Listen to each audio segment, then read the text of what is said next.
Olá, tudo bem com vocês por aí?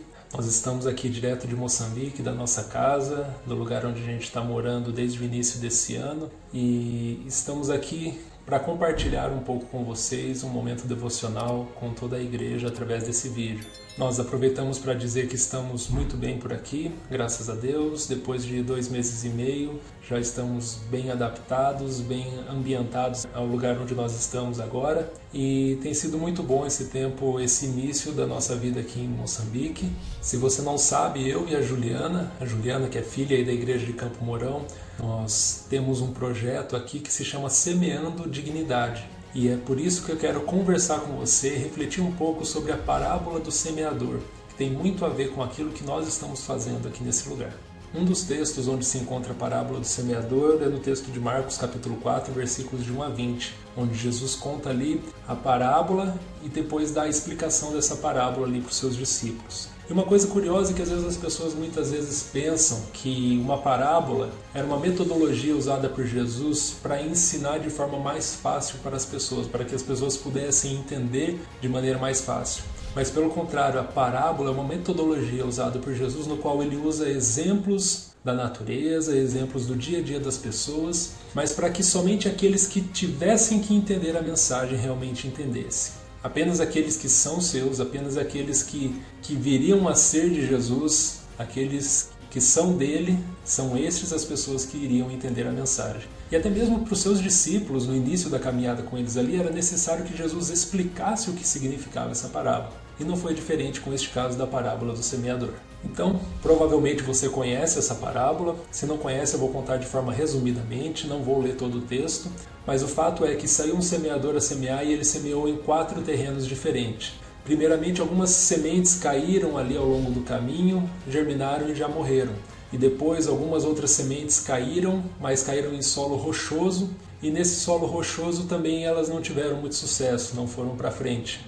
A terceira classe de sementes caiu em espinhos, em terrenos espinhosos. E ali a semente até mesmo germinou, começou a crescer, mas logo os espinhos cresceram e sufocaram essa planta e ela não se desenvolveu. E o quarto grupo de sementes caiu finalmente num solo fértil, num solo profundo, e ali ela criou raízes profundas, cresceu, se desenvolveu e frutificou. Mas o que Jesus estava querendo dizer usando essa parábola do semeador? O que Jesus estava dizendo é que a semente deste semeador é a palavra de Deus. E a palavra de Deus ela não produz o mesmo efeito em diferentes tipos de terrenos. Talvez se nós pensássemos na semente propriamente dita, na semente de uma planta, nós até podemos observar essa história e ver como um certo desperdício. Mas por que o semeador jogou essas sementes em um solo que ele sabia que não seria produtivo? Mas Jesus não estava falando de plantas, não estava falando especificamente disso, ele apenas usou um exemplo da natureza para explicar sobre o que ele estava falando.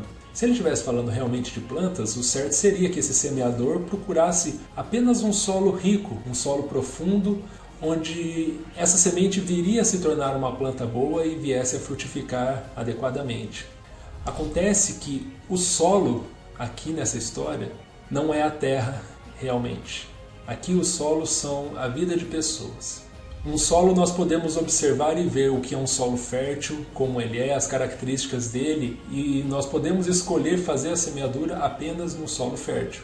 Mas a vida das pessoas, o coração das pessoas, é algo extremamente imprevisível e impossível de nós avaliarmos e cuidarmos de modo que nós pudéssemos vir a selecionar apenas aqueles que estivessem prontos para receber a semente. Não tem como nós olharmos para várias pessoas e selecionarmos e escolhermos apenas aqueles que serão pessoas que realmente vão receber adequadamente essa semente, essa palavra e virão a frutificar no futuro. Agora, se nós não podemos perceber quem são as pessoas que vão receber realmente essa palavra, ou seja, quem são as pessoas que vão fazer valer a pena o nosso esforço, nós como semeadores temos apenas uma missão, que é a de semear. Sem poder escolher o solo adequado, nós temos que semear em todos os solos que estão disponíveis para nós. Se nós não podemos escolher o que vai dar certo, nós temos que semear abundantemente em todos os lugares possíveis, para que aqueles que vierem a entender a palavra, que eles possam ser realmente abençoados por isso. Que eles possam crescer no conhecimento de Deus cada vez mais. E crescendo no conhecimento de Deus, que eles estejam cada vez mais preparados para frutificar. E frutificando, que essa semente venha a ser uma nova semente lançada na vida de outras pessoas. E que a palavra de Deus continue crescendo, continue se espalhando e que o seu reino continue se expandindo para a honra e glória do seu nome. Que nós, como semeadores dessa palavra de Deus, nós possamos continuar o nosso trabalho, sem nos preocupar com aquilo que nós não podemos controlar, sem nos preocupar com aquilo que não está ao nosso alcance, mas focando e nos preocupando com aquilo que é a nossa missão, com aquilo que é o nosso dever, que é o de continuar semeando. Que nós possamos crescer no conhecimento de Deus, que nós possamos andar com Ele dia após dia nas nossas vidas e continuar semeando a Sua palavra na vida de todos aqueles que nos rodeiam para a honra e glória do Seu nome. Amém?